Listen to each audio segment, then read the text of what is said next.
Who's that guy? That guy looks familiar. Who that? That's John Pierce. That's not me. All right. So what are we talking about today? We are going to be talking about strings and things. So, tenor banjo. For Irish music, there is an Irish tenor banjo tuning and there is tenor banjo tuning. And there is one tuning that I'll tell you about later. It's kind of in between the two. But the way I tune mine is the Irish tuning, which is G, D, A, E. G, D, A, E. And that gives you like a nice deep.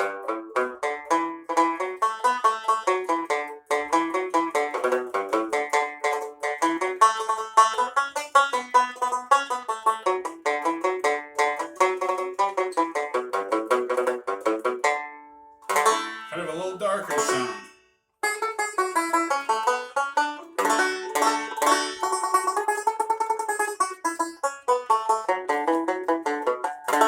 But I know of a virtuoso player, Jerry O'Connor. Anybody who plays tenor banjo knows he plays in the older or traditional tuning of C, G, D, A, which is a fifth higher. So again, we're going to go G, D, A, E, right? So Jerry O'Connor plays in the traditional tuning, which is C, G, D, A, which is very, very high to me. And it's, so listen to that.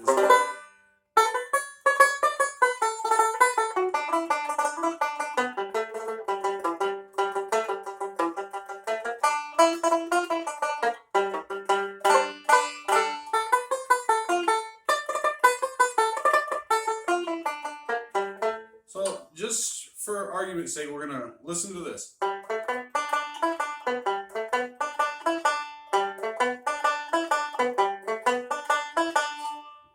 Alright, so then in the tuning I play in, G, D, A, E, listen how deeper that is.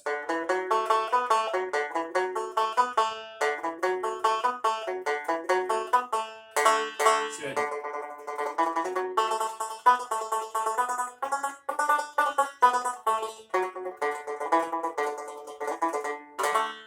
nice deeper sound.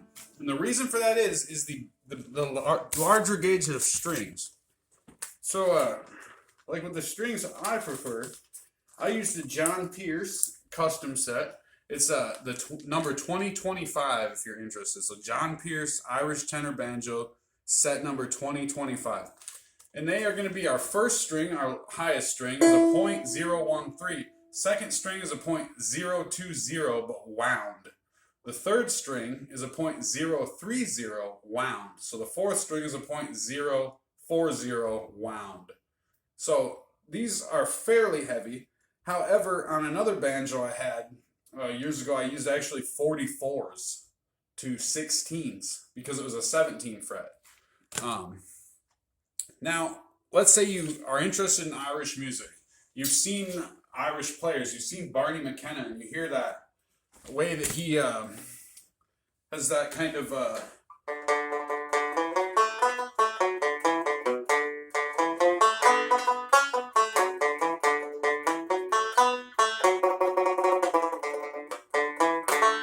ruddery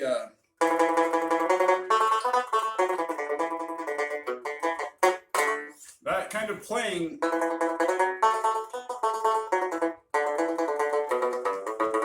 So let's say you want to get into the tenor banjo and you hear that. Well, basically, you're going to get that sound from GDAE exclusively. Because unless you're Jerry O'Connor, it's my understanding that the kind of playing like in that CGDA, I have noticed personally it's more like I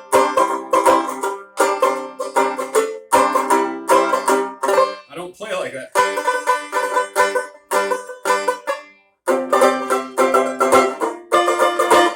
I don't really play that Dixie style. I don't know how to do it. But typically, unless you're Jerry O'Connor, it seems to me that like for melody playing, like I do this single string, like these patterns, with this kind of banjo tuning, it's more about like chords.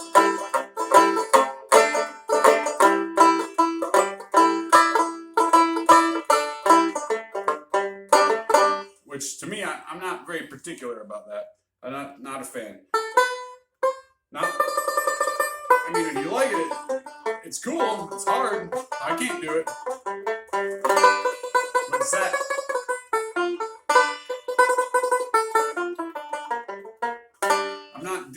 I don't dig the sound at high tone. Now that being said, what we're talking about here are these string gauges. So you go to a music store, and being a guy that repairs banjos on the regular, 5-string tenor,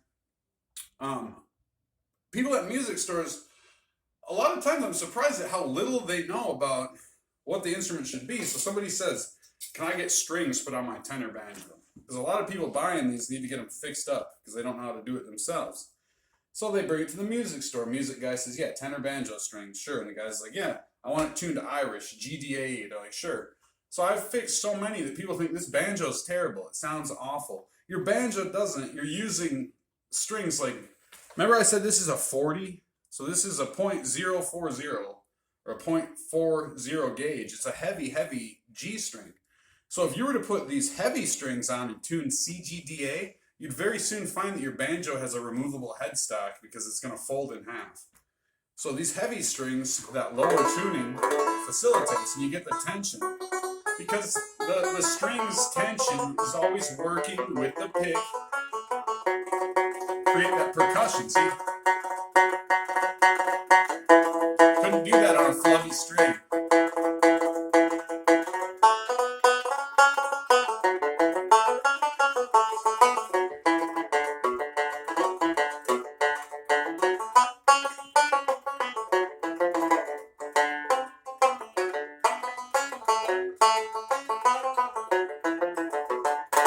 But you can only achieve that if the string tension is correct.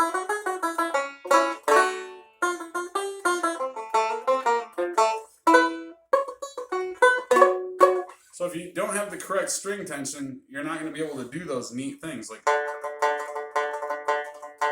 just that even will become difficult for you.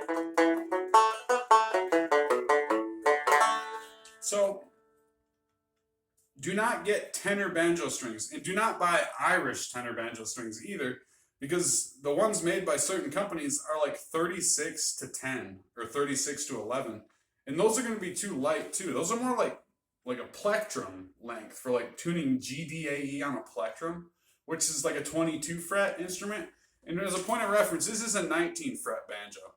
So a 22 fret banjo, you're going to have that length so it can facilitate. So a longer neck will facilitate lighter gauge strings, where a shorter neck, you got to get fatter and fatter. Like for my guitar, I play DAD, F sharp AD, or I play DAD, GAD. So I use heavier strings because I have a shorter necked 12 fret parlor guitar. So it needs heavier strings to accommodate for the wider, shorter fretboard. Similarly here, if say this was a 17 fret banjo, these would probably be like 42 to 15s maybe.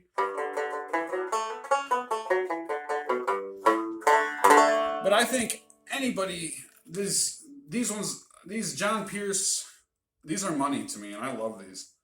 And again, first string is a .013, second string is a .020 wound. And the reason for that wound string, it gives a darker tone. Just like the third string is a .030 wound, and the fourth string is a .040. So with these wound strings, like on a mandolin, you know, you have 2 unwound planes, 2 plain steel, or 4, you know, the mandolin's doubled. So 2 plain steel and then 2 wrapped. Well, a tenor banjo is not a mandolin. An Irish tenor banjo is less of a mandolin still. And it gives that darker tone, so.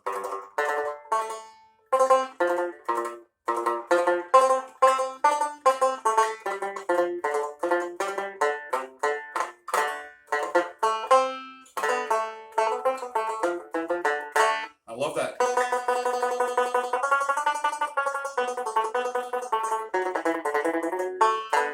I love the dark tone of the wound A string. Ready, as you can see that. So I love that wound A string. It's a nice handmade bridge I made a couple months back. So be careful when you get these instruments because know what you want to play. And what I was going to say, the gentleman that designed this banjo for Ludwig, before Ludwig banjos do not have a good reputation. But having played some of the finer banjos made, this banjo is absolutely amazing. And it was designed by an Irish banjo player that came to the United States and then gave his input on what he thought. So this bell brass resonator here, see how it's two pieces like that? There's actually no wood there at all. And these little areas, they open right up into the pot there. See that?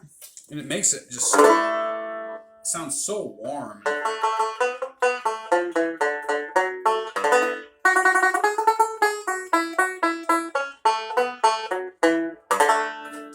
And Ludwig didn't keep making them like this. They did this top tension, like pot metal. The company went to pot, so to speak, by using cheap things and didn't listen to the gentleman from Ireland that probably made Ludwig's finest banjo and one of the finest banjo pot constructions I've ever seen. But that being said, he would tune B flat to G. So he'd be not up to C, G, D, A, but B flat to G. So it'd be like lower, not as low as I'm at, but like B flat to G. So let's see if I can replicate that tuning once. So we're gonna go up. There'd be A right here. Okay. So this would be that tuning that he was playing in.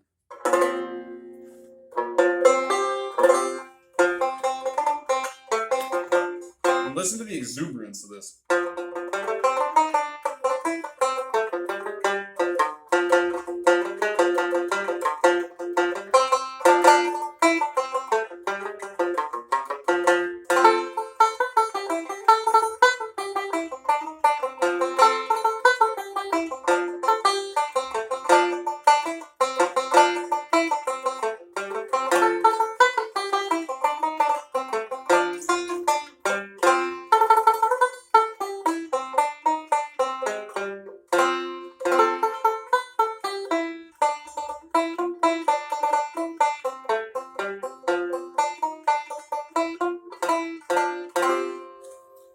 Yeah, just a little food for thought there. And if anybody's interested, if you would want to use that tuning, you can go ahead and use strings that are 36 to 12. So I'd say like a 36 being for your B flat for your fourth string. So 36, 26, 16 wrapped. But no, you know what? Go 16 plain steel, I think, for that tuning would be better. And then, like I said, like a 11, 12. But yeah, just make sure you're getting the right gauges, because nothing kills the sound of an Irish tenor banjo than having the wrong gauges. And if you want to play CGDA and you get big old gauges for your banjo, nothing rips the headstock off of an old banjo better than using heavy strings tuned tight.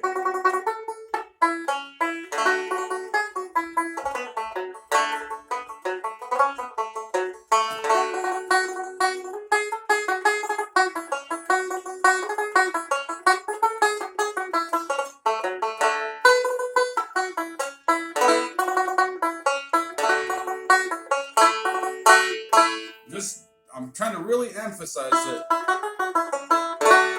When you get like this is an 88, this is a .88 brain pick. And I use a .73 sometimes too. And I cannot emphasize to match up your pick with your string tension and match your pick with your string gauge. Because they work together, not just you making sound.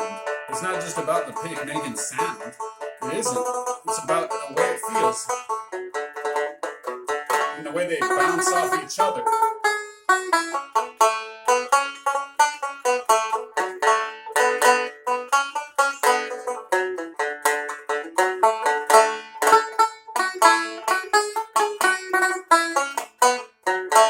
So you want that to bounce, see?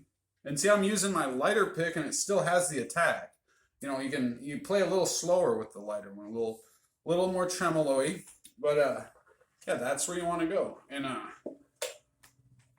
will end it there. And thank you for watching. And get out there, get on these instruments because they are so fun, so great, so gratifying to play in so many ways. An Irish tenor banjo is the best.